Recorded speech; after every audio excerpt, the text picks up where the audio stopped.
Vamos a abrir la palabra de Dios. Quiero invitarles que busquen en Mateo 24. Todavía nos encontramos en nuestro estudio de este pasaje. Estamos en la parte final.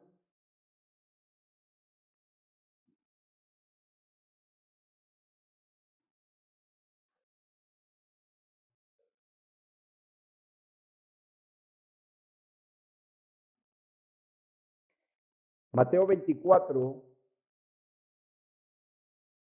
nos corresponde leer entonces a partir del versículo 32. Finalizamos el versículo 31 y ahora vamos a leer verso 32 y vamos a avanzar hasta el versículo 36.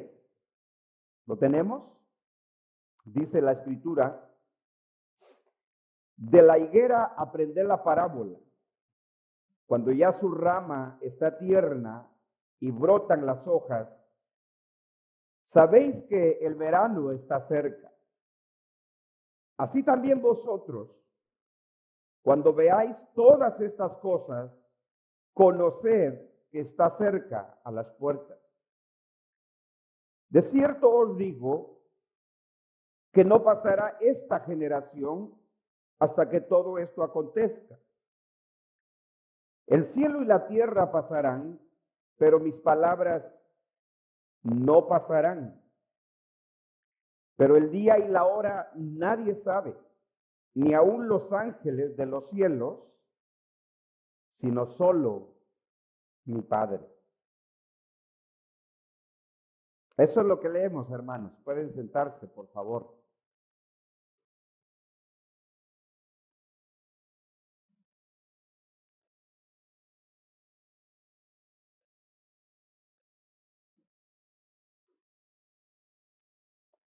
Cuando iniciamos este estudio,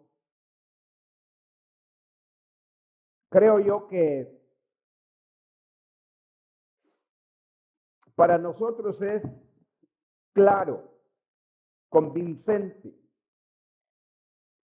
que todo lo que el Señor enseña a sus discípulos en este discurso del Monte de los Olivos tenía que ver absolutamente con esos eventos que se darían con la caída del templo y la destrucción de Jerusalén. Para nosotros, verdaderamente, como hemos dicho frecuentemente, nosotros solamente tenemos un compromiso y es estudiar la palabra de Dios y dejar que la palabra de Dios hable por sí sola. Nosotros no podemos basar nuestra teología, en este caso nuestra escatología, basado en la tendencia, en la corriente escatológica popular del tiempo, sino en lo que las Escrituras enseñan. Y siendo que este discurso del Monte de los Olivos es el discurso profético más importante, más prolongado de nuestro Señor Jesucristo, definitivamente que aún los que sostienen la postura distinta a la postura que estamos presentando, simplemente hay, con respecto a las profecías del Nuevo Testamento, solo hay dos posturas: la postura preterista y la postura futurista. En la postura futurista hay diferentes ramas, como ya explicamos, y aún en la postura preterista, porque recuerde que en el preterismo también hay por lo menos dos puntos de vista con respecto a la profecía, y es que para el preterista completo, total, para ellos todas las profecías se han cumplido. Por eso para ellos la segunda venida de nuestro Señor Jesucristo ya es algo del pasado, la resurrección ya ocurrió. No es eso lo que nosotros estamos enseñando. Nosotros estamos enseñando que este pasaje del discurso del Monte de los Olivos no tenía que ver con nada que fuera para el futuro para nosotros, sino que era algo que representaba el futuro para los creyentes del primer siglo. Y por eso, al llegar en este versículo 32, realmente el Señor ha finalizado de enseñar a los discípulos no solamente lo que serían los eventos que ocurrirían en ese primer siglo, sino que ahora Él pasa a ilustrar, Él va a poner ejemplos para que los discípulos, a través de ejemplos, como en el caso que tenemos aquí enfrente, ahora en el texto tenemos una parábola que el Señor introduce aquí para ilustrar este juicio que vendría sobre la nación de Israel, pero la parábola tiene principal propósito de poder enseñar a los discípulos cuando ellos vieran todas estas cosas, les dice el Señor, entonces ustedes deben de saber que el tiempo está cerca o que está a las puertas. Luego el Señor más adelante va a poner ejemplos de juicios antiguos, como el juicio de el diluvio en los tiempos de Noé. Otro ejemplo que el Señor pone de este juicio sobre Jerusalén es el juicio de la ciudad de Sodoma y Gomorra, que aunque no se menciona en este capítulo 24 o en el discurso del Monte de los Olivos, lo tenemos en el Evangelio de Lucas, que vamos a ver más adelante, que son los dos ejemplos que el Señor pone para ilustrar, para poner como ejemplo de los juicios de Dios a través de la historia. Pero entonces observemos estos versículos que nos corresponde estudiar en este día. Versículo 32. Dice, de la higuera aprendan la parábola. Note que el Señor, cuando termina de explicarle a los discípulos y explicarnos a nosotros, porque ahora nosotros lo leemos hacia el pasado, fíjense que Él terminó de enseñarle a los discípulos cómo se darían esos eventos, el proceso de esos eventos que Él empieza a relatar desde el versículo 4, cuando Él empieza a decirles, esto es lo que ustedes van a ver primero, va a haber guerras, rumores de guerras, apariciones de falsos cristos, falsos profetas, hambres, terremotos. El Señor le llamó principio de dolores. Luego les habla sobre las persecuciones que ellos como creyentes, como pueblo de Dios, sufrirían, pero esas persecuciones les daría la oportunidad de predicar el evangelio, y entonces el Señor dijo que el evangelio sería predicado a todas las naciones para testimonio a ellos, y eso se cumplió. Entonces es ahí que después de ese momento el que el Señor les dice, este evangelio del reino se predicará para testimonio a todas las naciones, y entonces vendrá el fin, o sea, el fin del templo y de la caída de Jerusalén, que es de lo que el Señor está respondiendo a sus discípulos. Entonces ahí el Señor es cuando les da a ellos la señal, porque ellos le piden dos cosas al Señor. Cuando ellos salen del templo, el Señor está enfrente del templo en el Monte de los Olivos, dice que se sentó en el Monte de los Olivos.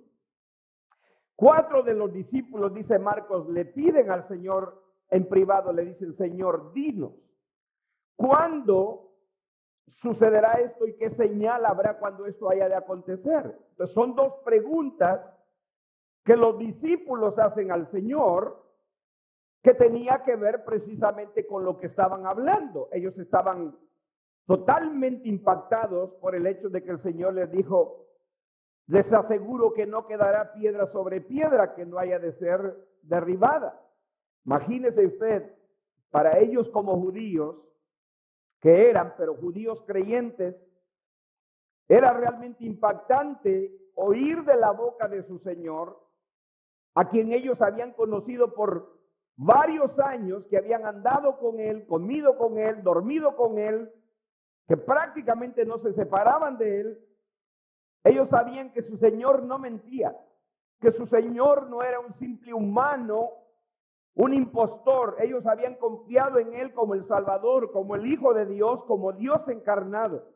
Y ellos sabían que él no miente.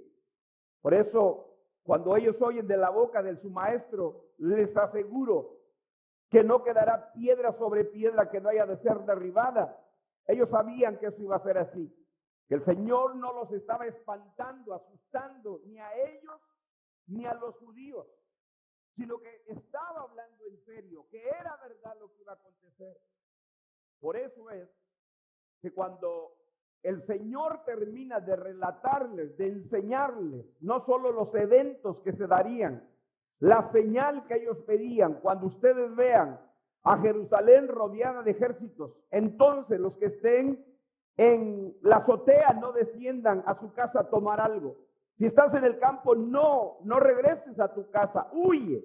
Esa fue la instrucción para los discípulos, para que ellos no fueran parte de este juicio que vendría sobre Jerusalén. Eso es lo que vimos en el versículo 15, en las palabras de Mateo, en lo que Mateo llama la abominación desoladora, lo que Lucas llama, cuando ustedes vean a Jerusalén rodeada de ejércitos, sepan que su destrucción ha llegado.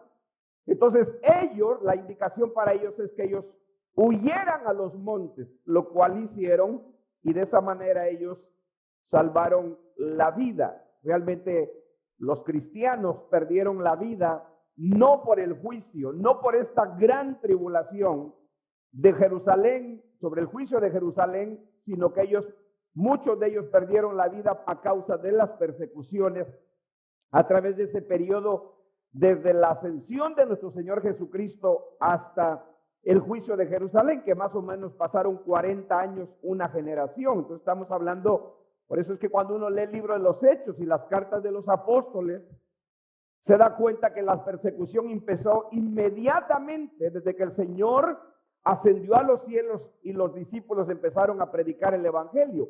Todo el libro de los Hechos y las epístolas nos hablan de esas terribles persecuciones que sufrieron los creyentes del primer siglo durante esos 40 años antes de la caída de Jerusalén. De hecho, el martirio más grande que los creyentes sufrieron fue al final de la década de los 60, ya cerca de los 70 antes de la caída de Jerusalén, cuando el emperador romano Nerón fue el primer emperador que persiguió a la iglesia. Y Nerón persiguió a la iglesia movido por los judíos, aconsejado por los judíos. Por eso, cuando estudiemos en el libro de Apocalipsis de esas dos bestias que nos habla el libro de Apocalipsis, ahí nos vamos a dar cuenta de la unión entre Roma y Jerusalén y los judíos para perseguir al pueblo de Dios. Entonces, Nerón fue el peor emperador, el primer emperador que masacró, que torturó, que quemó, que dio a comer los cuerpos de los hermanos a los animales. Fue el peor emperador que masacró al pueblo de Dios, pero eso se dio ya cerca de la destrucción del templo y de Jerusalén. Entonces ahora, hermanos, cuando el Señor instruye a los discípulos, les dice lo que va a ocurrir. Vimos en el versículo 31 cómo el Señor dijo que Él enviaría a sus siervos, a sus mensajeros, a reunir, a juntar a sus escogidos de todas partes, dice con gran voz de trompeta. Dijimos que esa grande voz de trompeta es una expresión simbólica que el Señor está utilizando, que era una referencia a la celebración del día del jubileo, cuando cada 50 años el pueblo de Israel celebraba la redención, la obra de redención y la obra de liberación de su pueblo. Entonces, esta proclamación del evangelio que llevan a cabo sus ángeles, que es la traducción que hacen las Biblias al español, pero son mensajeros humanos, explicamos, que son los predicadores del evangelio, que llevan el evangelio para juntar al pueblo de Dios. Y dijimos, esa palabra juntar es en el griego hipesinagoge, que es la reunión del pueblo de Dios. Entonces, eso es lo que el Señor estaba diciendo que ocurriría en el primer siglo. Y de hecho es algo que sigue ocurriendo, porque eso es lo que Dios está haciendo, de seguir juntando a su pueblo, los que serán parte de su pueblo de todas las generaciones. Pero entonces llegamos al versículo 32. Ahora el Señor, como digo, mire la transición que Él hace. Ustedes van leyendo y aquí vamos verso a verso. Esta es una exposición de todo el texto. El Señor hace una transición. No cambia de tema, sino lo que hace es una transición de relatar los hechos, cómo se darían los hechos de este juicio. Ahora pasa a los ejemplos. Es como cuando usted está diciéndole algo a alguien y luego le pone un ejemplo, pero ese ejemplo tiene que ver con lo que usted le está diciendo a esa persona. No cambió de tema, el Señor no está cambiando de tema. Todo el capítulo 24 y capítulo 25 de Mateo tiene que ver con el discurso del Monte de los Olivos. Y es lo que el Señor hace es ahora poner ejemplos, porque las parábolas, que no las vamos a ver todas, porque las hemos estudiado ya en nuestro estudio de las parábolas en los días jueves. Las parábolas, eso es lo que hace el Señor, ilustrar ese juicio y cómo los creyentes deberían de prepararse. Pero ahora el Señor, después de relatar los hechos y cómo se darían, ahora el Señor les menciona esta parábola a los discípulos, la parábola de la higuera, versículo 32, obsérvenlo. Dice, de la higuera aprender. Se da cuenta que cuando él termina de decir, yo voy a enviar a mis mensajeros que junten a mis escogidos de todas partes, eso es lo que significa de los cuatro vientos, ¿verdad? Ya explicamos eso. Es una cita, el Señor está citando las palabras de Moisés en Deuteronomio 34, cuando Dios promete a su pueblo, si tú fueses esparcido por todas las naciones de la tierra, por tu pecado, por tu rebelión, pero si tú te arrepintieres y te volvieres a mí, yo te traeré de todas partes de la tierra donde tú te encuentres. Esas son las expresiones que el Señor está utilizando aquí. El Señor está citando la promesa de Dios a través de Moisés, de que si su pueblo se arrepintiera y se volviera a él, él los volvería a juntar de todas partes de la tierra. Entonces, estos escogidos dijimos que es el pueblo de Dios, el pueblo del nuevo pacto, porque el pueblo del antiguo pacto, el Señor está diciendo que va a ser juzgado. Recuerde, aquí puede causar un poco de confusión en la mente nuestra, no en la de los discípulos. En la mente nuestra puede causar un poco de confusión por el hecho de que nosotros estamos leyendo y estudiando eventos que ya ocurrieron. Por lo tanto, cuando los discípulos están siendo instruidos por el Señor está respondiendo a la pregunta de ellos de cuándo sería y qué señal habría cuando esto habría de ocurrir. Para ellos pertenecía al futuro. O sea, estamos hablando de más o menos 40 años que estos eventos se darían, la caída del templo y la caída de Jerusalén. Entonces, para ellos no había confusión. Para nosotros puede haber confusión porque tendemos a que cuando estamos estudiando esto, aunque hemos entendido que pertenece al pasado, no debemos de olvidar que es a los discípulos del primer siglo que se los está enseñando. Entonces, para ellos no había confusión. Para nosotros puede haberla porque siempre creemos que estaba hablando algo futuro para nosotros, pero eso es lo que estamos demostrando aquí, que nosotros no tenemos la postura futurista. Y que el versículo 31 no tuvo nada que ver con el llamado arrebatamiento que se enseña el día de hoy, que es la proclamación del evangelio. De hecho, cuando usted compara el versículo 31 con el versículo 37 del capítulo 23 de Mateo, hay una semejanza extraordinaria. Porque el Señor le dice a Jerusalén, a los pobladores de Jerusalén, Jerusalén, Jerusalén, ¿cuántas veces tú que matas a los profetas y apedreas a los que te son enviados? ¿A quién envió Dios? a predicar y a llamar al arrepentimiento al pueblo de Israel? A los profetas. Y a esos enviados los mataron, le dice el Señor. Jerusalén, Jerusalén, que matas a los profetas. Apedreas a los que te son enviados. Lógicamente que el Señor no mandó ángeles, seres celestiales, ¿verdad? Como algunos interpretan el versículo 31 del capítulo 24. No. El Señor envió seres humanos. Es más, Dios no le dio ese privilegio a los seres angelicales de proclamar el evangelio a seres humanos. Por eso es que cuando en el libro de Apocalipsis cito ciertas cosas de Apocalipsis para que usted se vaya ubicando. Tenemos en el libro de Apocalipsis que a uno de los ángeles Dios le dio el evangelio eterno, dice. El futurista cuando lee eso dice que literalmente va a haber un ángel predicando el evangelio. Cosas absurdas como esas. Es una contradicción al Nuevo Testamento, porque el Nuevo Testamento, por ejemplo, cuando Pedro habla de que dice que aún los ángeles anhelan ver las cosas que se nos ha concedido a nosotros. Nunca en el Nuevo Testamento ni en el Antiguo Testamento se nos enseña que los ángeles o los seres celestiales Dios les dio la comisión de predicar su evangelio. Entonces, los símbolos se tienen que interpretar como símbolos. Entonces, la similitud del versículo 37 del capítulo 23 de Mateo con el versículo 31 y capítulo 24 de Mateo es tremenda. Dios les dice, yo les envié, ustedes los mataron. ¿Con qué propósito yo les envié mis siervos? Jerusalén, Jerusalén que matas a los profetas y apedreas a los que te son enviados. ¿Con qué propósito yo los envié? Para juntar a tus hijos.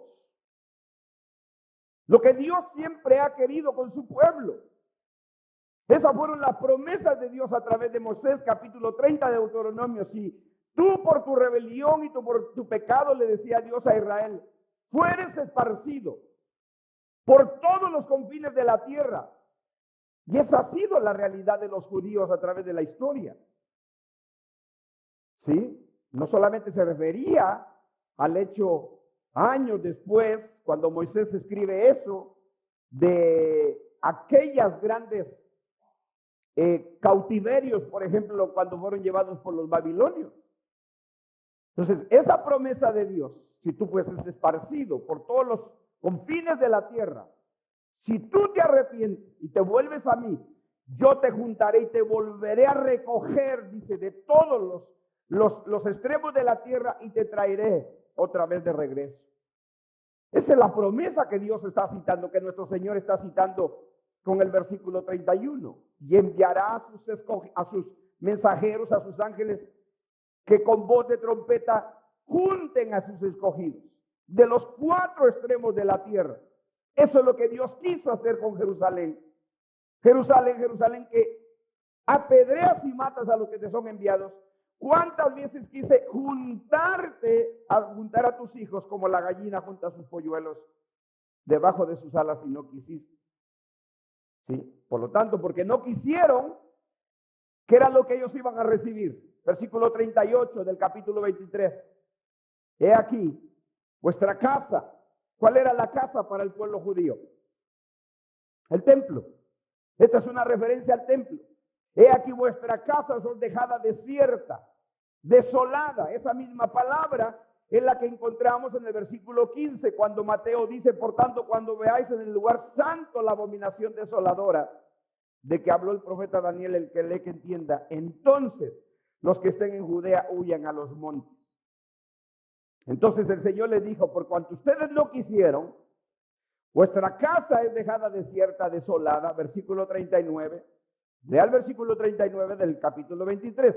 Le estoy volviendo a llevar al contexto a usted para terminar este pasaje que estamos estudiando. Versículo 39. Porque os digo, le dijo a los judíos. Recuerde que aquí está refiriéndose, dirigiéndose el Señor a los judíos. En el capítulo 24 le está explicando a los discípulos cuándo sería y cuál era la señal que ellos le pedían cuando viniera el juicio, la caída del templo y el juicio de Jerusalén. Pero en el capítulo 23, si usted lee todo el capítulo 23, ahí encontramos la denuncia del Señor contra los escribas y fariseos. Tenemos los 7 ayes contra ellos. Y cómo les dice que ellos eran iguales o peores que sus antepasados. Porque ellos decían, oh, si nosotros hubiéramos vivido en los tiempos de los profetas, no hubiéramos matado a los siervos del Señor. Pero el Señor les dijo, ustedes llenan la medida de sus antepasados, porque también ustedes son asesinos. Y el Señor les dijo, en el versículo 35, para que venga sobre vosotros, o sea, sobre ellos, a los que estaba hablando en ese momento, para que venga sobre vosotros toda la sangre justa que se ha derramado sobre la tierra, desde la sangre de Abel el justo hasta la sangre de Zacarías, hijo de Berequías, a quien mataste entre el templo y el altar. Versículo 36 del capítulo 23, de cierto os digo, les aseguro que todo esto vendrá sobre esta generación. ¿Sí? Ahí tenemos nosotros, en este juicio, que el Señor les está diciendo a los judíos, todo esto, la venganza de los siervos de Dios, a los que sus antepasados mataron, y por eso el Señor toma el tiempo desde Abel. Note, esto es tremendo, porque el Señor va a vengar la muerte, la sangre de los justos sobre la generación a la que está hablando. Y el Señor le dice, ustedes van a pagar, sobre ustedes va a venir la sangre, o sea, el juicio, el castigo, desde Abel el justo hasta Zacarías, al que ustedes mataron entre el templo y el altar. ¿Sí? Y el Señor le dice, les aseguro que todo esto vendrá sobre esta generación. No vamos a entrar más en detalle. Cuando iniciamos este estudio dijimos que el Señor, los discípulos le hacen 2 preguntas. Una, ¿cuándo será esto y qué señal habrá de que cuando estas cosas hayan de acontecer? El Señor le responde a la inversa. Primero le responde la primera pregunta de cuál sería la señal, lo que hace desde el versículo 3 hasta el versículo prácticamente 33 o 31, y hasta el versículo 34 le responde la primera pregunta de ¿cuándo sería? ¿Cuándo sería? De cierto os digo que no pasará esta generación hasta que todo esto acontezca. Otra vez, la misma frase. El Señor, yo quiero que usted vaya a su Biblia, observe su Biblia, aprenda a estudiar su Biblia.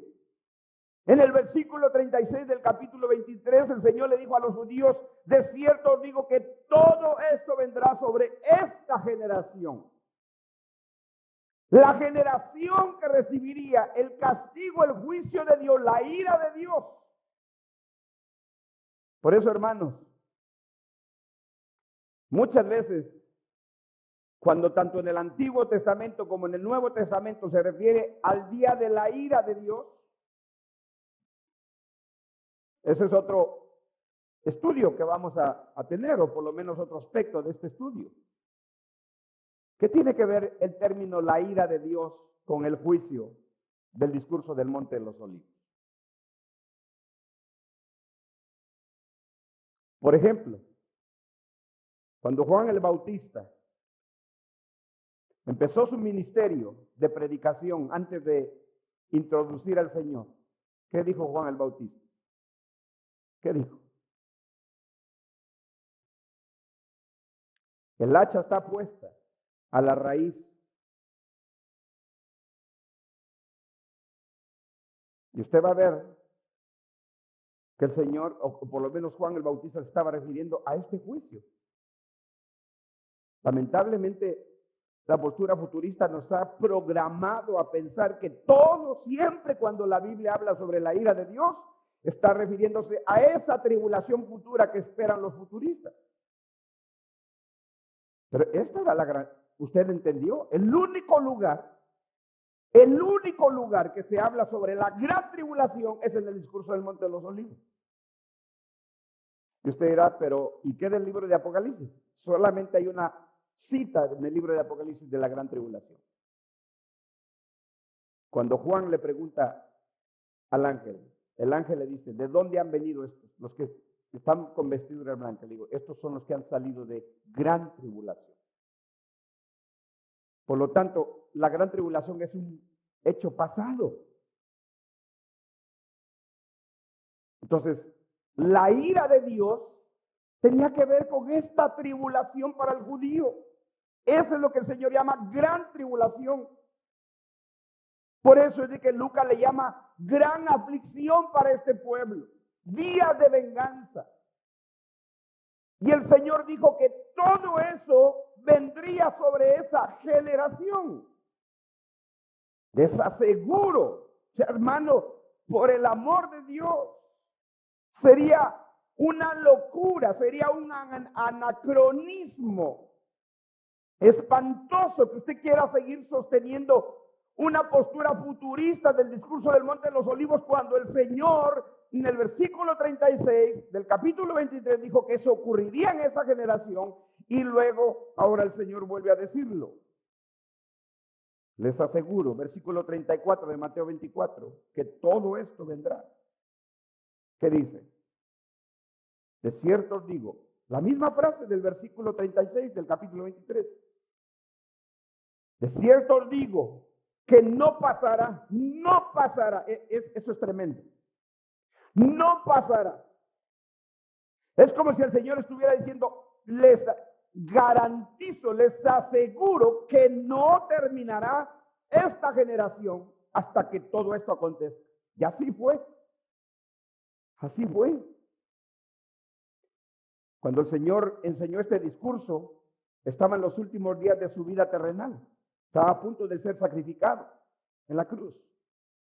De hecho, este discurso el Señor lo enseñó unos días antes de su crucifixión. Unos días antes. De hecho, fue su enseñanza, la última enseñanza del Señor antes de su muerte. La última enseñanza antes de su muerte. Después de este discurso del Monte de los Olivos, el Señor no vuelve a enseñar más a sus discípulos, hasta que Él resucita y les da las últimas instrucciones de lo que deberían de hacer. Pero la última enseñanza se las da en el discurso del Monte de los Olivos. Es tremendo. Eso es tremendo, tremendo en las Escrituras. Entonces el Señor les está diciendo que todo eso pasaría antes de que la generación terminara. Cuando el Señor relata o enseña a los discípulos de este discurso, el Señor más o menos es un cálculo, porque no sabe exactamente. Él pasa de 30 años, está entre 30 a 33 años. Josefo dice que la invasión del ejército romano liderado por el general Tito ocurre en el año 67. En el año 67. Creo que fue en la primavera del año 67. Eso es cuando se cumplen las palabras del Señor. Cuando ustedes vean a Jerusalén rodeada de ejércitos. Esa era la señal para los discípulos. Esa era la señal de la abominación desoladora. Cuando ustedes vean en el lugar santo la abominación desoladora de la que habló Daniel, entonces huyan a los montes. Y en palabras más simples de Lucas dice, cuando ustedes vean a Jerusalén rodeada de ejércitos.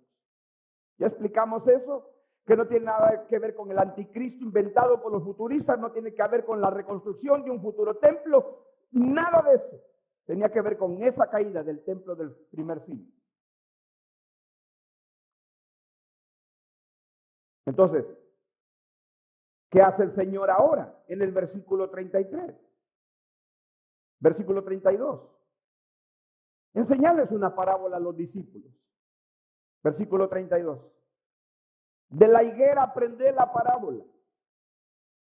¿Sí? Esta es una parábola y es una parábola muy breve. Ya la estudiamos en el estudio de la parábola, pero la vamos a ver rápidamente. Porque aquí es donde los futuristas, los hermanos dispensacionalistas, dicen que esta parábola tenía que ver con Israel. Ellos dicen que esta parábola estaba hablando de Israel, porque cuando el Señor dice las palabras, cuando ya su rama está tierna y brotan las hojas, sabed que el verano está cerca. ¿Qué cree que hace el futurista? ¿Qué hace el dispensacionalista con esta parábola? Esta parábola introducida en el discurso del Monte de los Olivos, ¿qué hace con ella el futurista? Dicen ellos, esa parábola se cumplió, sus palabras, en el año 1948, cuando Israel volvió a ser Estado, reconocido por las Naciones Unidas. Entonces, ¿qué dicen los futuristas? En el año 48 empezó, dicen ellos, la última generación que vería la venida de Cristo y los eventos de la gran tribulación que ellos esperan futura. Y por eso ahí tuvimos el gran desastre de la época de los 80, cuando cuántos predicadores futuristas empezaron a predecir el rapto, la venida de Cristo y los juicios de la gran tribulación que ocurrirían en el año 1988. Porque ellos dijeron, año 48 se cumplió lo de la parábola que vuelve a reverdecer, que ellos dicen que era una referencia a Israel. Entonces 48, 40 años más que es una generación, calcularon ellos 1988, más o menos. Y fue un desastre. Un desastre, y por eso siguen habiendo quienes se atreven a poner fechas, y ahora sí, y fecha tras fecha, y ya va a ocurrir el fin del mundo, y ahora sí. Usted no puede seguir en ese desenfreno, mi hermano. Esa es la razón que estudiamos la palabra de Dios, para que usted se ubique, para que usted esté firme, para que usted tenga convicciones en su vida cristiana. Y no se deje alarmar, no se deje mover por locos. ¿Cuánta tristeza da oír eso? Aquí nosotros tuvimos una persona aquí en esta congregación, aún con toda humildad, pero aún en las mejores congregaciones sale gente mala, gente loca. Aquí hubo una persona con nosotros por algunos años.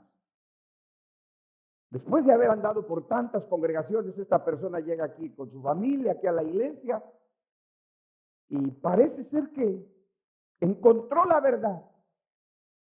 A mí me decía, hermano, estoy tan contento de estar acá, porque aquí he entendido tantas cosas, la palabra de Dios, el evangelio. Pero en algún momento algo le pasó a esta persona.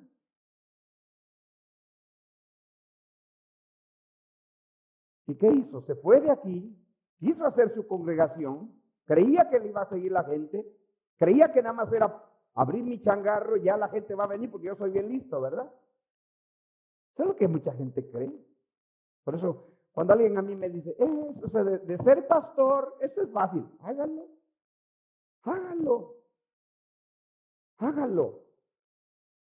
Vamos a ver.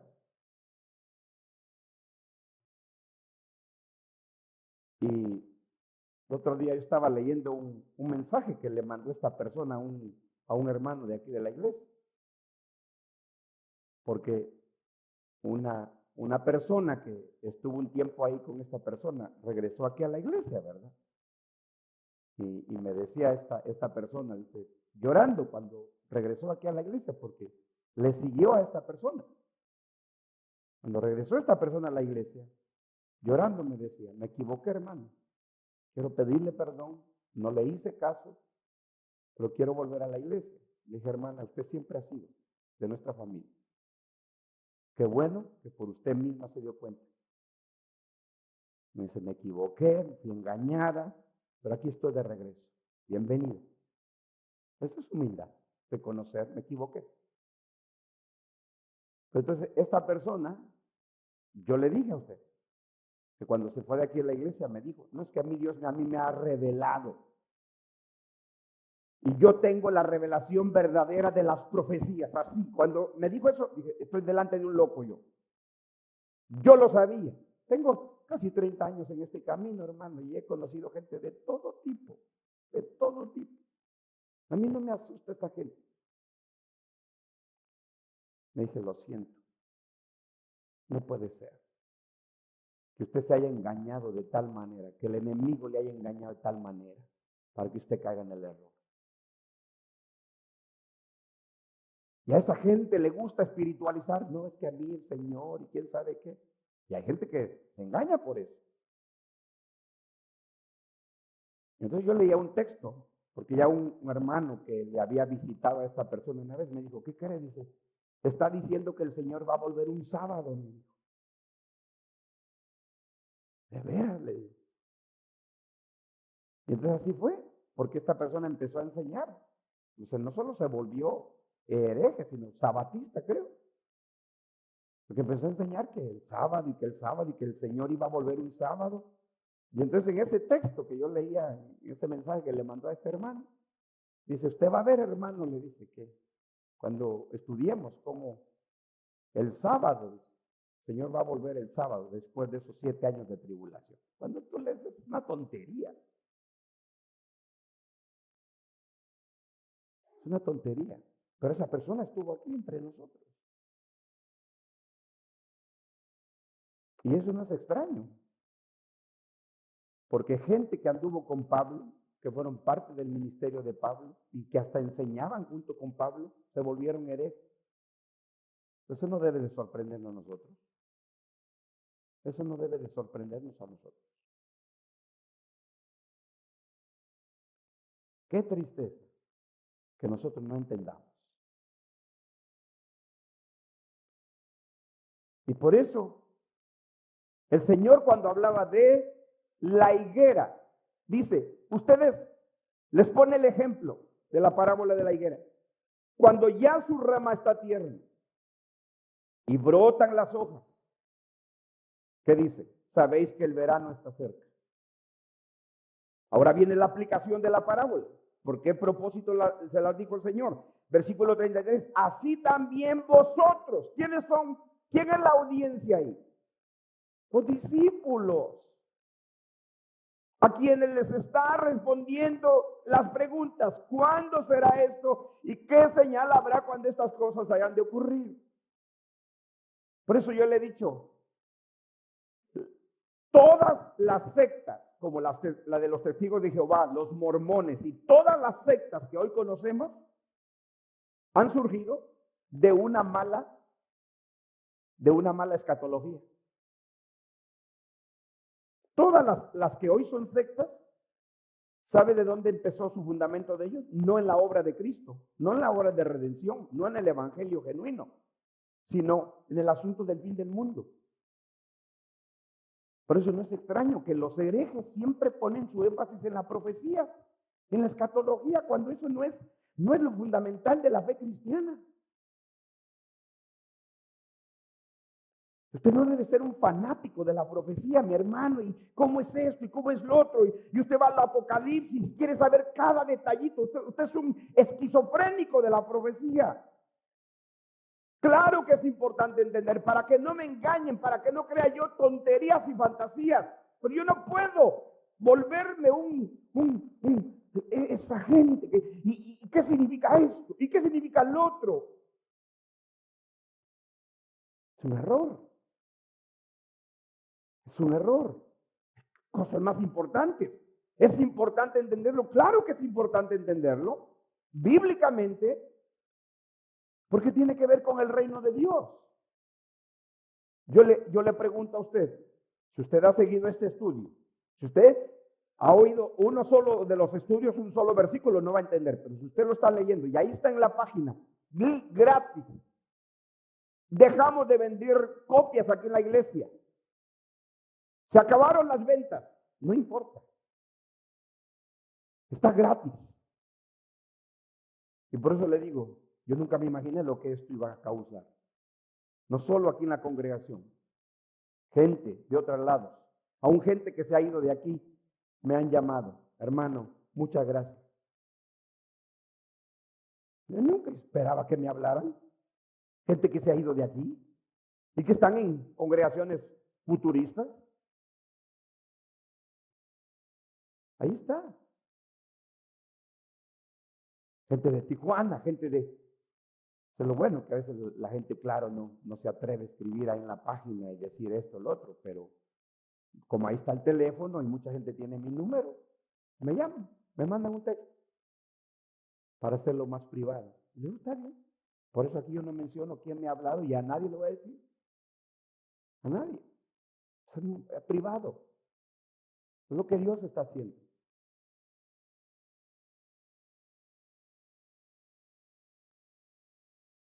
Escribió un hermano, no sé de dónde, otra vez, y él mismo decía, ha sido la mejor enseñanza, la enseñanza mejor explicada, más clara, sincera, que yo he escuchado de un pastor preterista.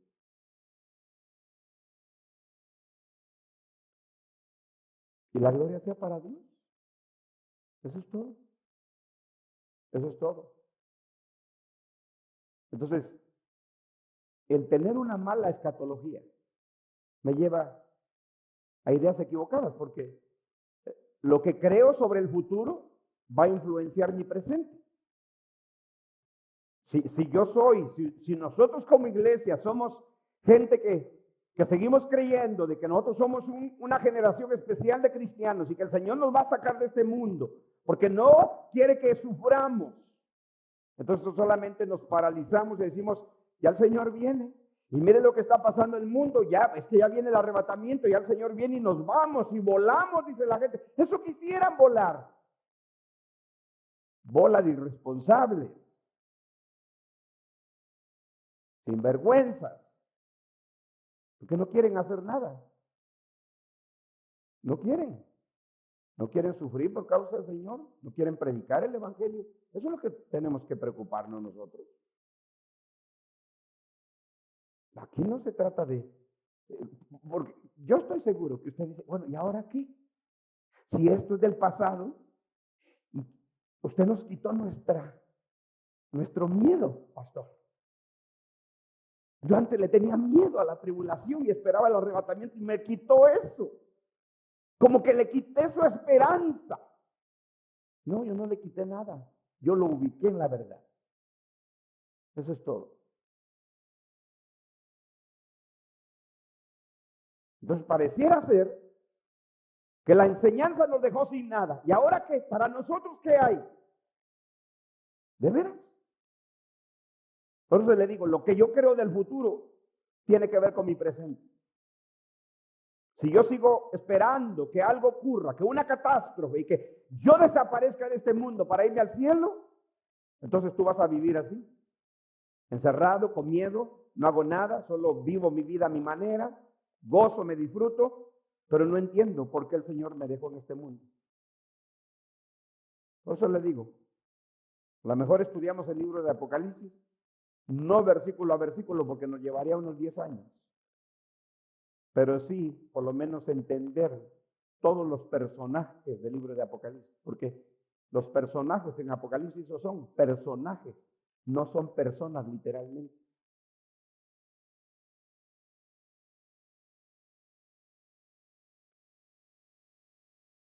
Entonces, cuando el Señor habla aquí, de la parábola aprendan, dice el Señor. ¿Qué tenían que aprender los discípulos de la higuera que relatan esta parábola? Dice, cuando sus ramas se ponen tiernas y brotan sus hojas, ¿qué es lo que nos está comunicando? Que el verano está cerca. ¿No ocurre eso, hermano? ¿No lo vemos nosotros con los árboles? Entonces, ¿el Señor estaba hablando de Israel volver a ser Estado en el año 48? No. No, claro que no. Es solo un ejemplo ilustrando al Señor con una parábola cómo los discípulos deberían de prepararse y saber cuándo iba a ser el momento que todo esto iba a suceder. Ya les instruyó todo lo que se iba a dar, guerra, rumores de guerra, el principio de dolores. Cuando ustedes vean a Jerusalén rodeada de ejércitos, sepan, huyan. Pero antes de la caída de Jerusalén, ustedes van a predicar el evangelio, los van a perseguir, los van a encarcelar, pero va a ser para testimonio a las naciones. Se cumplió. Y luego él empieza a relatar los terribles dolores y juicios sobre esta nación rebelde y apóstata. Entonces es cuando ya el Señor relata del versículo 29 al 31 lo que ocurriría con la caída de Jerusalén, cuando él utiliza el lenguaje profético de el sol, la luna, las estrellas, y cómo esa señal del Hijo del Hombre en el cielo, viniendo sobre las nubes del cielo, habla de su entronización, que él está en su trono, gobernando y juzgando a sus enemigos. Entonces, a ellos es que les dice, miren la higuera. En la tierra de Palestina, la tierra de los primeros discípulos, la higuera era un árbol muy, muy común. Ellos sabían, la higuera, a ver, ¿dónde hay una higuera para saber cómo es una higuera, Señor? Todas partes las tenían los judíos. Toda la tierra de Palestina había higueras. Miren la higuera. Por eso es que en la versión de Lucas dice la higuera y los otros árboles. Por si nos queda duda que aquí no tienen nada que ver con Israel. El Señor está utilizando en términos genéricos, generales, los árboles como ejemplo. Es solo un ejemplo. Miren la higuera y todos los árboles. Cuando ya su rama se pone tierna y sus hojas vuelven a brotar. Porque recuerde usted que en el invierno se le caen las hojas a los árboles. En el tiempo del invierno, del frío, los árboles quedan secos, desolados, sin hojas, puras ramas, mira uno, por eso se mira bien raro un árbol en el invierno. Y empieza a caerse y a caerse y a caerse. Yo ahí en la casa le digo a mis hijos, vayan a recoger las hojas de los árboles de allá afuera. Apenas la recogí, pues ya tiene un montón. Porque así es del invierno. Las hojas las tira hasta que se le cae todas. El árbol queda sin hojas.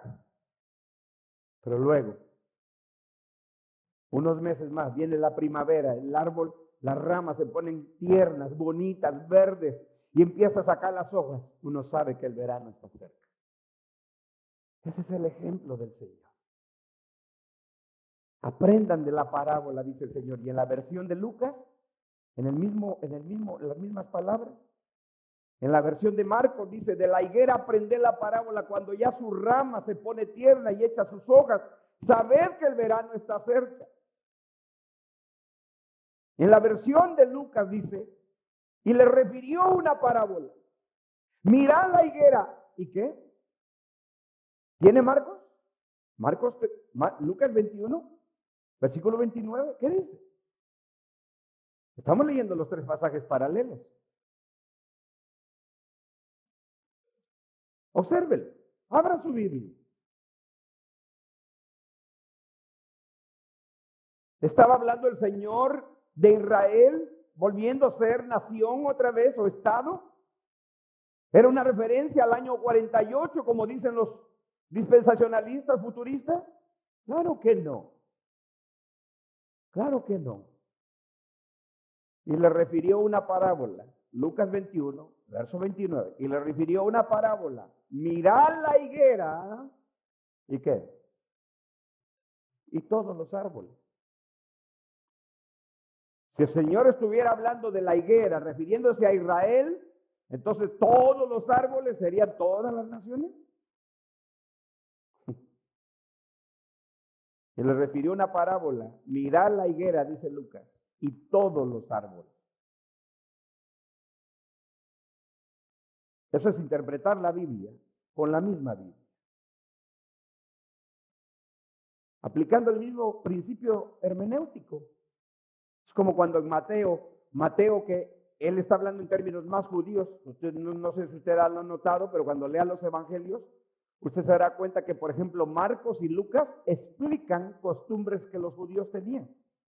Mateo no lo hace. ¿Por qué? Porque Mateo se dirige a judíos. Él era un judío.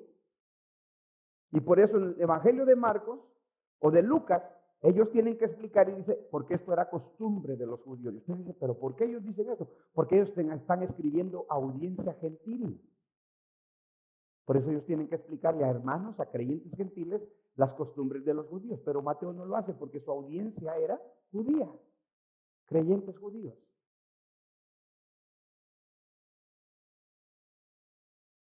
Y por eso Lucas dice, le refirió una parábola. Miren la higuera y todos los árboles.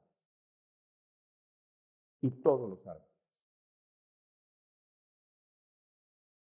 Es como cuando uno lee en Mateo que dice, Señor, cuando habla del pecado imperdonable, no se le será perdonado ni en este siglo ni en el venidero. Cuando tú vas a la versión de Marcos, de Lucas, de las mismas palabras del Señor, del mismo pasaje, que dice, no se le será perdonado nunca. Eso significa ni en este siglo ni en el venidero. Nunca, dice Marcos y Lucas. Nunca. Así es como uno usa la Biblia para que la Biblia te diga lo que no entiendes en un pasaje. Para que tú no inventes. Aparte de eso, que hay que usar las palabras originales en el idioma original, el uso, el contexto. Son principios que usted puede aprender. No tiene que ir, y no es que sea malo ir. No tiene que ir a un seminario bíblico para que usted sepa hacer eso. Nuestro gran problema es la pereza, la falta de interés. Eso es todo. Aquí nadie se puede quejar de que hoy no puedo yo estudiar bien la palabra de Dios. Tenemos tantos recursos, aquí le hemos enseñado cómo hacerlo, que usted no lo haga. Eso es un lío. Es pereza. Eso es todo, es pereza. Apatía, indiferencia. Usted no quiere estudiar la palabra de Dios.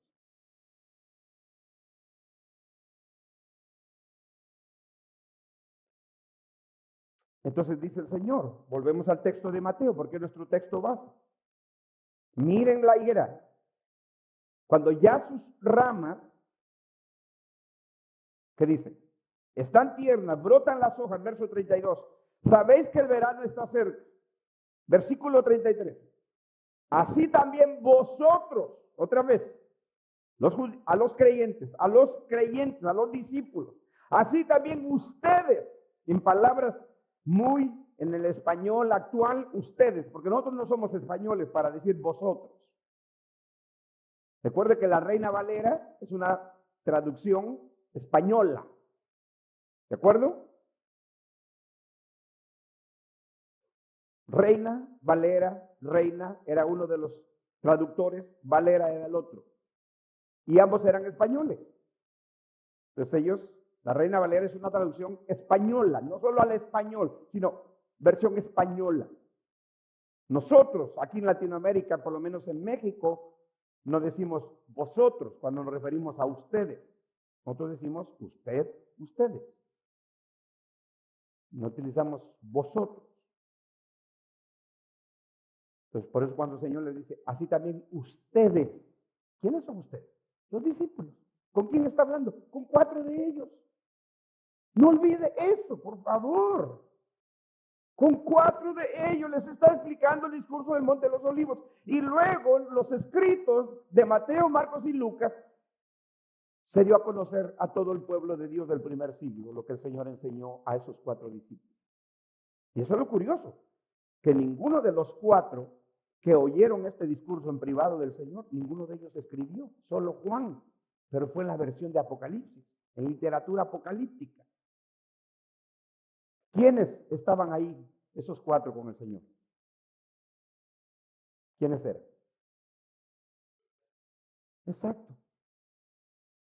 Pedro, Jacobo, Juan, Andrés. Pedro era hermano de Andrés y Juan era hermano con Jacobo.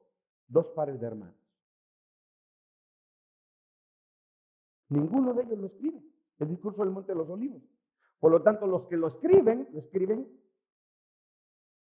oído o enseñado por los que sí lo oyeron. Porque son 4 a quienes se los Enseña al Señor en privado.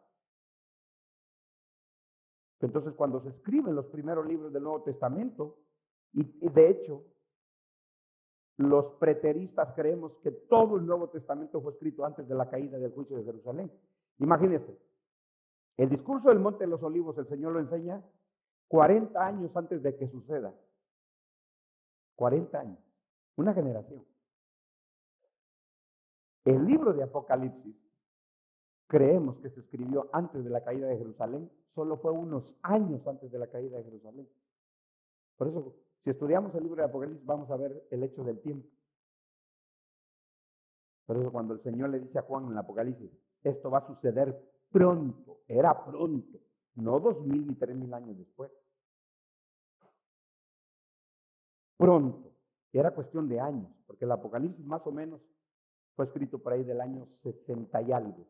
O sea que fue cuestión de años anteriormente a la caída de Jerusalén, que el libro de Apocalipsis iba a relatar en símbolos la caída de Jerusalén. ¿Sí? Era cuestión de años. Esto ha de ocurrir pronto, le dice el Señor, una y otra vez en el Apocalipsis a Juan. Pero ese pronto, nuestros hermanos futuristas dicen que es 2000, 3000, 4000 años. ¿Y quién sabrá? Pues desde el año 48 dicen que ya es el tiempo del fin y no ha llegado. Porque esta parábola, dicen ellos, tenía que ver con la restauración de Israel. Pero no, el Señor está poniendo un ejemplo. Cuando ustedes vean la higuera, miren la higuera. Cuando ya sus ramas se ponen verdes y sus hojas brotan, sabes que el tiempo está cerca, versículo 33. Así también vosotros, ustedes, cuando veáis, cuando los discípulos vieran, cuando veáis todas estas cosas, ¿qué cosas? Lo que les relató en toda la enseñanza del discurso del Monte de los Olivos, hasta el versículo 31. Todas las cosas son lo que les pronunció a los judíos en el capítulo 21 con las parábolas de juicio, el capítulo 22, capítulo 23, pero en el capítulo 24 es una enseñanza en privado a 4 discípulos y les dijo, cuando ustedes vean que suceden todas estas cosas, todo lo del capítulo, desde el versículo 1 al versículo 31, donde terminamos la semana pasada, y enviará sus ángeles con gran voz de trompeta, junten a sus escogidos desde los 4 extremos de la tierra. Entonces aprendan de la parábola. Cuando ustedes, versículo 33, así también vosotros, cuando veáis todas estas cosas, todas, ¿qué dice? Conocer que está cerca a las puertas. ¿Sí? Ahora, ¿quién iba a estar a la puerta? Cerca. ¿Quién? ¿La venida del Señor? ¿El arrebatamiento? ¿Estaban hablando del fin del mundo, del arrebatamiento? No. Pues no puede ser posible que nosotros hagamos lo mismo del futurista que olvida todo el contexto y llega a un texto como este y cambió a otro asunto totalmente diferente. No, eso no es seguir el contexto, eso es no querer saber leer bien, dice el Señor. Así como la higuera y todos los árboles, dice Lucas, brotan sus ramas y rama se pone tierna, las hojas brotan, sepan que el verano está cerca. Así también ustedes cuando vean todas estas cosas, lo que les enseñó, saben que el tiempo está cerca, a las puertas. Conoce que está cerca, a las puertas. Ahora, ¿quién estaba cerca y quién estaba a las puertas?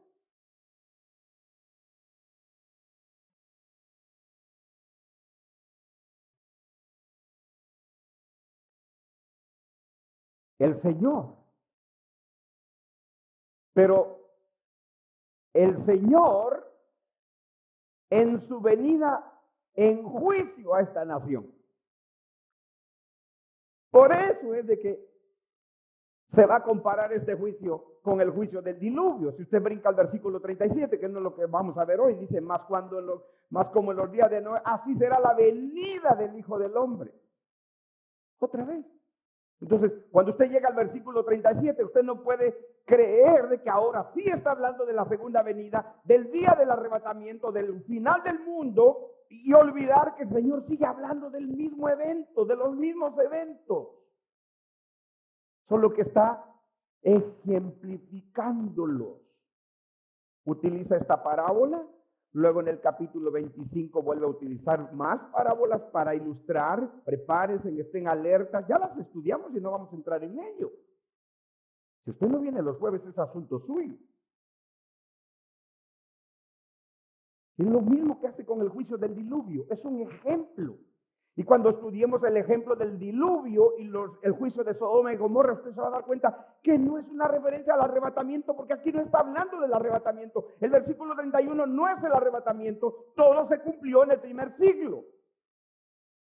Entonces el futurista, cuando oye las palabras, 2 mujeres estarán en el molino, una será tomada y otra será dejada, una se va al cielo y la otra se queda. Qué cosa la nuestra. Usted va a ver que la que es tomada no es la que se va al cielo, sino la que es llevada en juicio por este juicio de Israel. Eso es lo que son llevados. Si es que usted quiere ser llevado, escoja. Si usted es futurista y quiere ser llevado, los que son llevados son los que son destruidos. Esos son destruidos. Pero el futurista, ser llevado, una será llevada, 2 estarán en la cama, uno será tomado. Perdón, pero a él sí lo creí también. Entonces uno tiene que corregir su interpretación.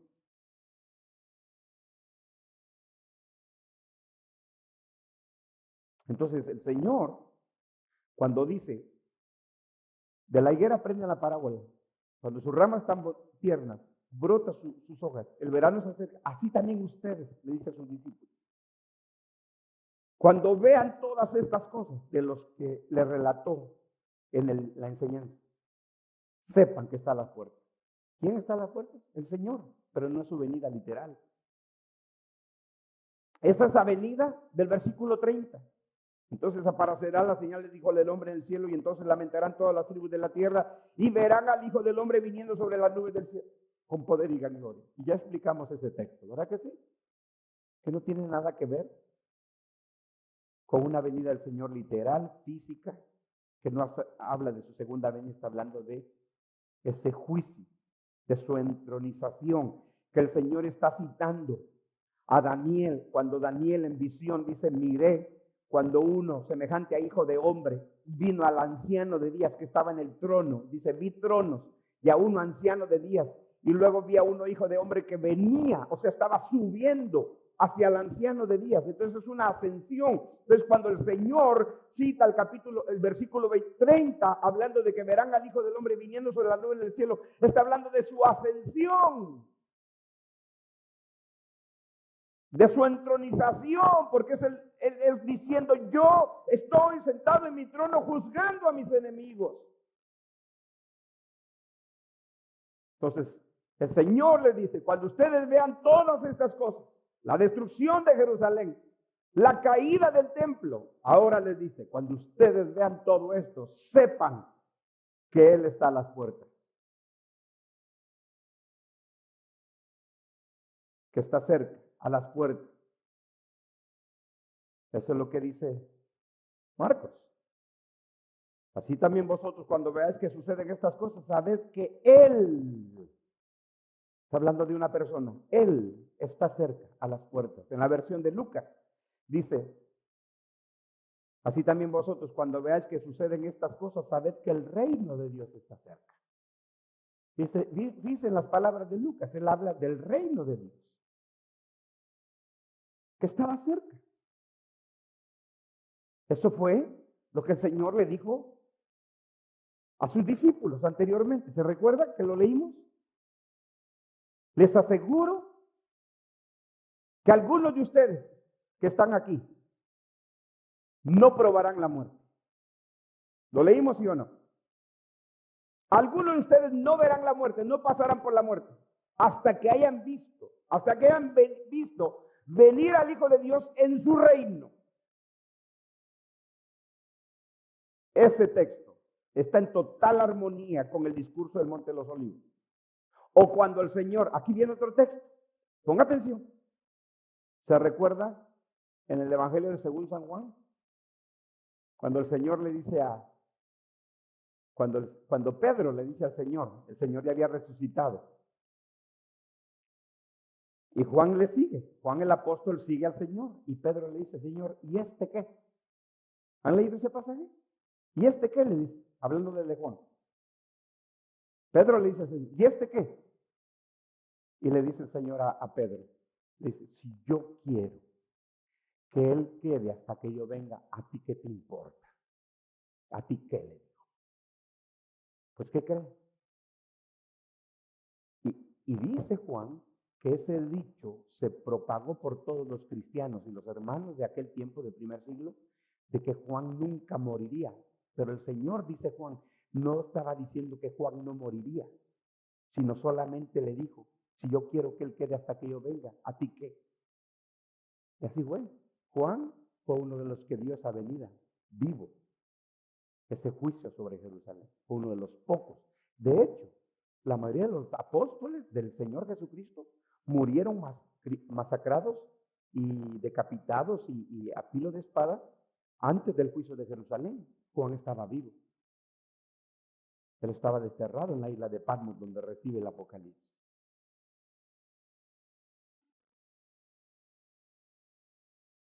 Pedro, Pablo, el gran Pablo y el gran Pedro fueron de los últimos apóstoles en morir. ¿Quién mató a Pedro y a Pablo? Nerón, el emperador Nerón. Fue el ejecutor de Pedro y de Pablo. Bueno, no él literalmente, él personalmente, pero bajo su gobierno del Imperio Romano. Todos los apóstoles murieron antes de la caída de Jerusalén. Según la historia, solo Juan estaba vivo cuando cayó Jerusalén. Porque cuando Juan recibe el Apocalipsis era unos años antes del juicio que él estaba revelando en Apocalipsis, en símbolos, sobre la caída de Jerusalén. Juan fue testigo de ello. Y los creyentes que huyeron a los montes cuando salvaron sus vidas siguiendo las instrucciones del Señor.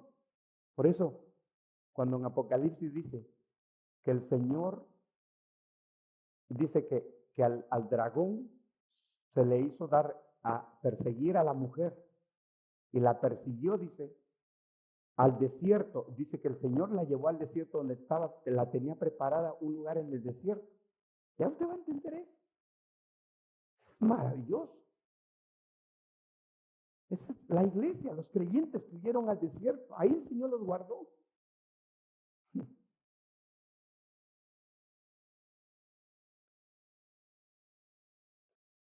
Entonces, dice aquí,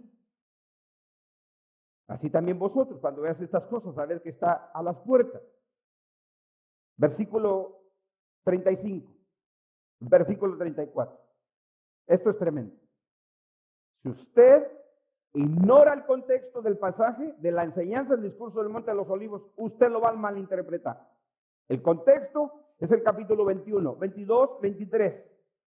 Si usted quiere estudiar el capítulo 24 y llega sin el contexto de los capítulos anteriores, usted lo va a malinterpretar.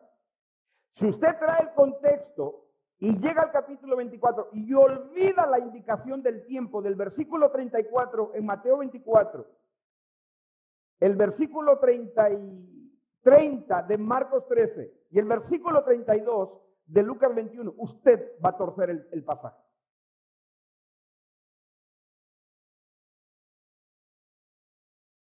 Cuando yo enseño esto, las personas dicen, hermano, pero la Biblia habla sobre la venida del Señor. Sí, claro. En 1 Tesalonicenses 4, en 1 Corintios 15, pero ahí no hay indicación del tiempo. Eso es lo tremendo, que ahí no hay indicación del tiempo. Aquí sí, porque todo esto se iba a cumplir en esa generación. El Señor se lo dijo en el versículo 36 a los judíos. Les aseguro, de cierto les digo, que todo esto vendrá sobre esta generación. Y ahora a los discípulos les dice lo mismo. Versículo 34 de Mateo 24, de cierto os digo que no pasará esta generación hasta que todo esto acontezca.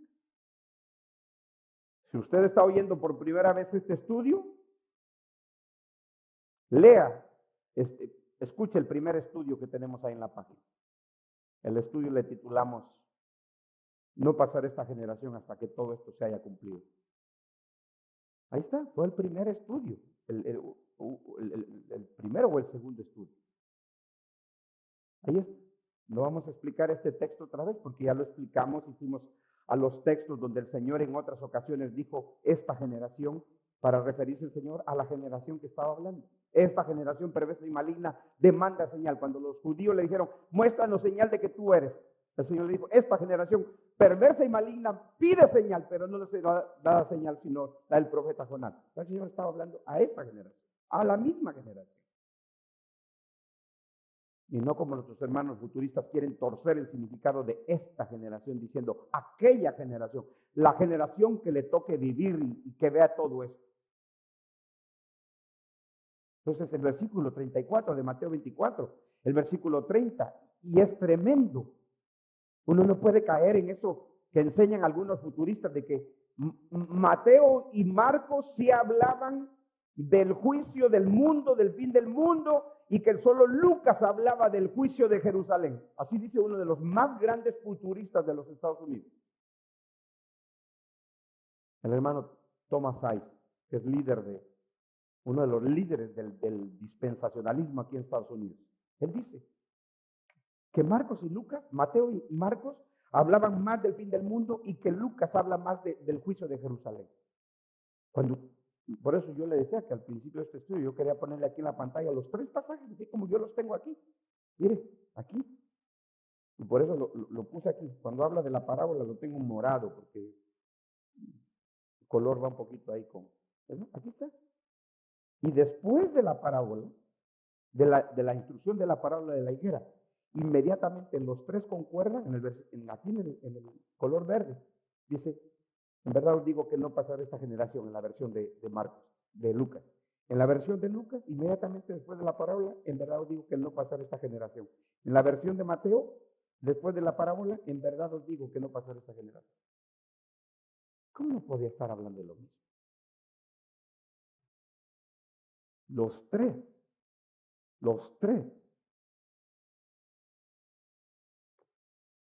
Por si usted dudara de que Mateo, no, los 3 están diciendo, todo esto no pasará, no, sucederá antes que termine esta generación. En verdad os digo, dice Marcos, que no pasará esta generación hasta que todo esto suceda. ¿Todo cuál? Todo lo que les enseñó. Todos los acontecimientos del discurso del Monte de los Olivos. Todo. Por eso le digo, en el versículo 31 termina la enseñanza. La instrucción, la enseñanza para los discípulos de lo que ocurriría, cuándo se daría cuál sería la señal para ellos, los juicios de Jerusalén y la caída del templo. Ahora se los ilustra con la parábola. Cuando ustedes vean todo esto, sepan que el verano está cerca, como la higuera y todos los árboles. Y ahora viene el Señor con el indicativo del tiempo. Les aseguro, en verdad os digo, que no pasará esta generación hasta que todo esto suceda. Los 3 evangelistas concuerdan en el tiempo. Cuando tú ignoras la indicación del tiempo, es lo mismo que le pasa al futurista cuando llega al libro de Apocalipsis. Cuando el futurista ignora, cuando el Señor le dice a Juan, esto ha de suceder pronto. Esa palabra pronto que se utiliza en el Apocalipsis en el griego es tacos, no tacos de carne asada, tacos, de donde viene el término tacómetro. Tacómetro. ¿Y qué es tacómetro? ¿Cuál es el tacómetro?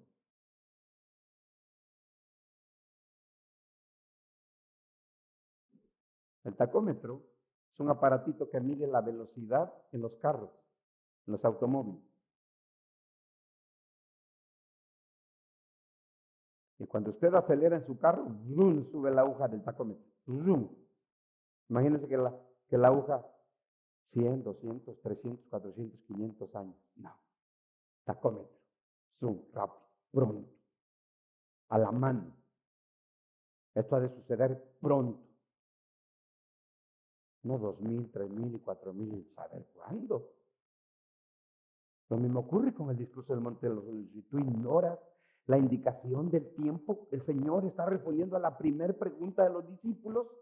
Dinos cuándo. Ellos quieren saber el cuándo. Aquí está, versículo 34 de Mateo, versículo 30 de Marcos, versículo 32 de Lucas. De cierto, en verdad os digo que no pasará esta generación hasta que todo esto, ¿qué dice? Suceda, ocurra, se dé. Así fue. Jerusalén, el templo, fue destruido en el año 70. La invasión, la toma de los ejércitos de Roma liderados por Tito empezó en el año 67, más o menos tomó 3 años y medio ese sitio.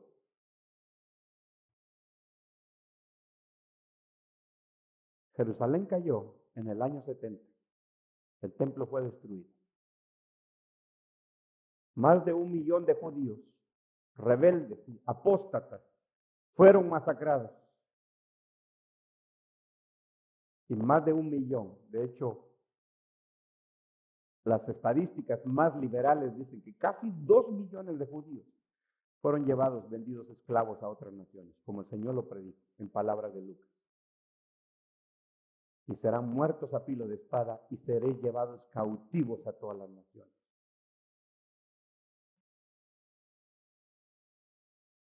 Entonces no es que todos los judíos murieron en el juicio de Jerusalén. Por eso, cuando el Señor va a poner el ejemplo del diluvio y de Sodoma y Gomorra, por eso el Señor dice, el diluvio, vino el diluvio y se los llevó a todos, porque no dejó vivos más que los que entraron en el arca. Pero en el juicio de Jerusalén, uno será tomado, otro será dejado, porque no todos los judíos murieron. No todos los judíos fueron masacrados. Entonces el que era tomado es el que fue asesinado, llevado a juicio. El que recibió ese juicio. El que quedó fueron de los que libraron la vida en ese juicio de Jerusalén. Porque no es una referencia a los cristianos que se salvaron. Los cristianos que se salvaron, ¿dónde estaban? En los montes. No olvide eso, por favor. Sería una contradicción decir, huyan a los montes, y ahora el Señor dice, uno será tomado y otro será dejado. No, los cristianos huyeron, escaparon.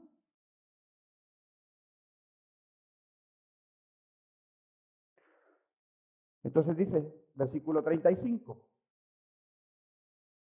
Mire, ahora vienen quizás las palabras más solemnes del Señor de este discurso. ¿Sabe por qué son las palabras más solemnes?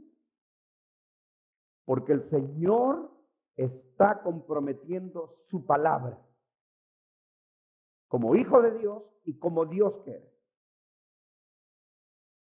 Todo esto se va a cumplir en esta generación. Y tan es así, les digo. Tan es así. Versículo 35. El cielo y la tierra pasarán,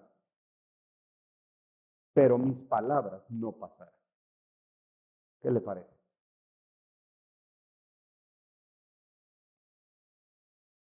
En otras palabras, el Señor está diciendo, para que a ustedes no les quede duda de que esto se va a cumplir como se los dije, al pie de la letra. Y así fue. Por eso, mire, la profecía del discurso del Monte de los Olivos fue tan exacta que esta profecía del discurso del Monte de los Olivos es una evidencia de que el Señor era el Hijo de Dios y Dios mismo. Pero también los enemigos de Cristo y del Evangelio, los que dicen que Él no era Dios y que Él se equivocó, utilizan este pasaje para decir que Jesús se equivocó y que no era Dios. Porque dicen, Él dijo que vendría en esa generación y no regresó.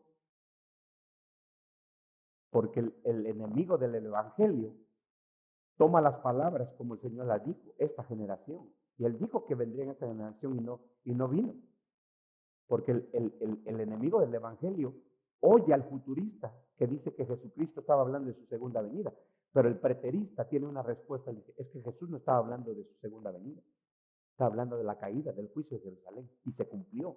Y el Señor vino en juicio, en la caída de Jerusalén. Por eso, ¿sabe usted que entender bien o entender mal este texto está de por medio de la divinidad de nuestro Señor Jesucristo? Así de serio es, aunque usted lo tome a la ligera. Tómelo a la ligera, pero no está a la ligera. Es tan serio que de esta enseñanza tan fundamental para decir que Jesucristo es Dios o no. Por eso Él dice estas palabras, les digo que el cielo y la tierra pueden pasar, el mundo puede pasar, pero mis palabras no van a dejar de cumplirse. Eso es lo que está diciendo la frase, no pasará. El cielo y la tierra se pueden hacer pedazos, es como si el Señor estuviera diciendo. Pero mis palabras se cumplen porque se cumplen. El cielo y la tierra pasarán, pero mis palabras no pasarán. Y así fue. Y así fue. Y otra vez, los tres evangelistas concuerdan. La misma frase del Señor la dicen después de cuando el Señor dijo, en verdad les digo que no pasará esta generación hasta que todo suceda. Marcos lo dice en el versículo 31, el cielo y la tierra pasarán, mis palabras no pasarán, no dejarán de cumplirse. Versículo 33 de Lucas 21, después de que él dijo, esta generación no pasará hasta que esto suceda, dice Lucas, versículo 33 de Lucas 21, el cielo y la tierra pasarán, mis palabras, más mis palabras, no pasarán. ¿Sí? Por eso le digo, es tan fundamental entender esto bien, porque si no, está de por medio tu fe en que si el Señor es Dios o no es Dios. O Él se equivocó, como dicen los enemigos del Evangelio. Los ateos, los agnósticos, cuando leen este pasaje, ese es el pasaje, este pasaje le sacan en debates teológicos a hermanos que han debatido con estos ateos malvados. Jesús se equivocó, Él no es Dios porque Él dijo que vendría en esa generación y Él no vino. El futurista no tiene respuesta. El preterista sí tiene, porque se cumplió las palabras del Señor. Porque el preterista entiende el indicativo del tiempo, no ignora el tiempo. Sí, que el Señor está diciendo. Lo que les acabo de enseñar es tan serio que mi palabra está de por medio. Que es más fácil que el cielo y la tierra pasen, se acabe, que mis palabras no se cumplan. ¿Sí lo entiende o no lo entiende usted?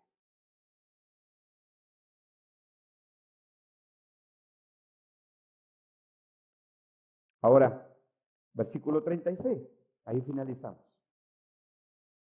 El Señor dice algo muy interesante. Dice,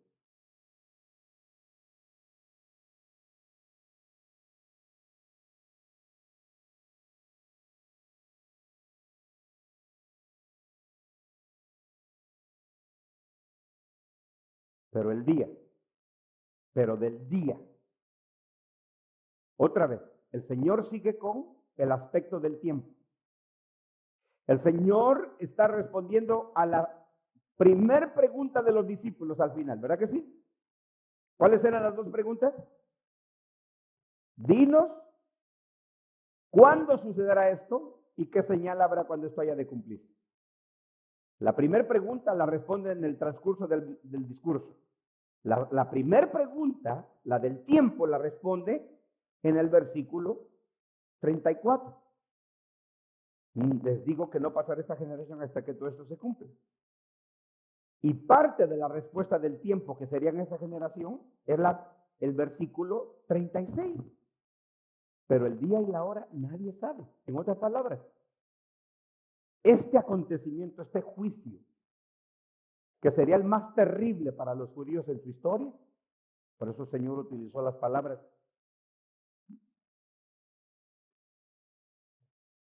cual no ha habido ni lo habrá jamás, porque nunca los judíos habían tenido un juicio, un castigo tan terrible como el juicio del primer siglo, la caída del segundo templo.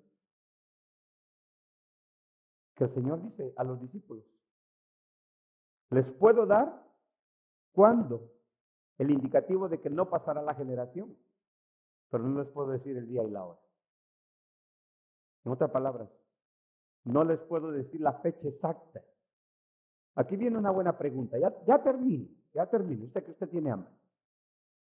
Ya termino. Porque con hambre las letras no entran, decía un amigo, un muchacho.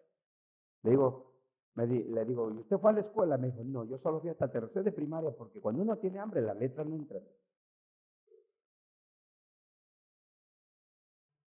Escuche bien. ¿Por qué el Señor no les dio el día y la hora, la fecha exacta? Eso es lo que significa el día y la hora nadie sabe. ¿Por qué? Porque el darles la fecha exacta iba a quitar el sentido de la expectativa y de la preparación para ello, de estar alerta. ¿No le parece? Él quería que estuvieran alerta, que estuvieran despiertos. Eso es lo que hace con las otras parábolas. La de las vírgenes. Estén alertas, preparados, porque no saben el día ni la hora. Ustedes son esos siervos que se les entregó talentos. Desarróllenlos, sirvan a Dios. Pero no les puedo decir el día y la hora, porque entonces se le quita. Cuando uno sabe el día y la hora, no, bueno, un minuto antes ya estoy listo. ¿No es así? No, el Señor quería que los discípulos estuvieran en la expectativa, despiertos, alertas, preparados. Por eso les dice, no les digo el día y la hora, pero sabían la generación. Lo único que les digo es que no pasará esta generación. Por 40 años ellos lo esperaron. Y todo lo que ellos recibieron fue la señal. Cuando ustedes vean a Jerusalén rodeada de ejércitos, muchachos, a correr, huyan, huyan. Y eso hicieron. Y los creyentes no recibieron este juicio porque no era para ellos, era para el pueblo apóstata. El Señor va más allá y les dice, pero el día y la hora nadie la sabe. Ni aún los ángeles de los cielos.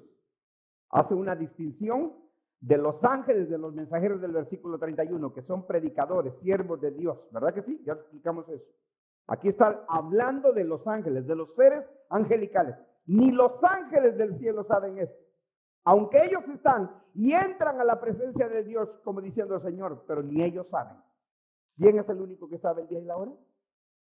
Mi Padre, sino mi Padre. Por eso es que la Reina Valera no incluye el término ni el Hijo, porque hay manuscritos que no contienen la frase ni el Hijo. Marcos, por ejemplo, dice, pero aquel día y de aquella hora nadie sabe, ni siquiera los ángeles del cielo, ni el Hijo, sino solo el Padre. Entonces es una pequeña diferencia que hay entre los manuscritos más antiguos y los más nuevos, o los más recientes, que la frase ni el Hijo, pero si aún ni el Hijo, ¿qué significa eso? Que nuestro Señor, aunque era Dios encarnado, recuerde que en su encarnación Él limita sus atributos. Y uno de sus atributos es que Dios lo sabe todo, pero como Él estaba limitado por su encarnación, Él limita su conocimiento y Él dice, ni el Hijo, solo mi Padre. Solo mi Padre lo sabe. Solo Él tiene, en su sola potestad. ¿Cuándo? Por eso es que Lucas no incluye esta frase del Señor. Pero de aquel día y aquella hora nadie la sabe. Dese cuenta que Lucas no la menciona. ¿Ya se dio cuenta? Lucas lo que dice es las siguientes palabras: estad alerta. ¿Ve cómo Lucas siempre habla en términos más gentiles, en más claros? Estaba alertas. Él no dice ni el día y la hora, nadie la sabe. No, lo que aquí el propósito, dice Lucas, es que estuvieran alerta los discípulos. Estar alerta. No sea que vuestro corazón se cargue con disipación, embriaguez y con las preocupaciones de la vida. Y aquel día, ¿cuál día? Ese juicio. Y aquel día venga súbitamente sobre vosotros como un lazo. ¿Y a quién se le pone el lazo? Solo aquel a quien se le atrapa. Entonces Lucas dice, para que ustedes no les sorprenda aquel día, estén alertas, no se llenen. Al pasar del tiempo, al pasar de los años, iban a ser 4 décadas, 40 años en el transcurso de la cristiandad del primer siglo. Eso podía llevarlos a los discípulos a acomodarse, como nos ocurre a todos, que ya, aquí ya soy cristiano, ya vengo a la iglesia, me la llevo suave, no entiendo el propósito de Dios para mi vida. Entonces, eso es lo que Lucas está dejando en claro, estén alerta. Por eso él no habla del día y la hora, él omite esa frase. Mejor lo que dice es, estén alertas. No sea que vuestro corazón se cargue con disipación y embriaguéis y con las preocupaciones de la vida, y aquel día, o sea, ese juicio, súbitamente venga como un lazo sobre vosotros. ¿Cómo los creyentes iban a protegerse de este juicio? Siguiendo las indicaciones del Señor, ¿no es así? Ustedes vean a Jerusalén rodeada de ejércitos, huyan a los montes. Si no lo hacían, iban a participar de este caso terrible del juicio de Jerusalén. Por eso para ellos era esta alerta. Por eso le digo, termino con esto. Aquí no hablaba del arrebatamiento ni del fin del mundo, porque ¿qué sentido tendría que decirle a los discípulos cuando ustedes vean estas cosas huyan? Y al final de cuentas está hablando del arrebatamiento. Si esto fuera a nivel mundial, no habría dónde escapar, mucho menos a los montes. Por eso le digo, la postura futurista es tan confusa. Tienen que atreverse a decir que Mateo y Marcos hablaban del fin del mundo, pero Lucas sí hablaba de la destrucción de Jerusalén, cuando son 3 versiones distintas, pero de la misma enseñanza del Señor. La indicación del tiempo es que los 3 concuerdan en que se iba a cumplir en esa generación. Amén. Oremos entonces.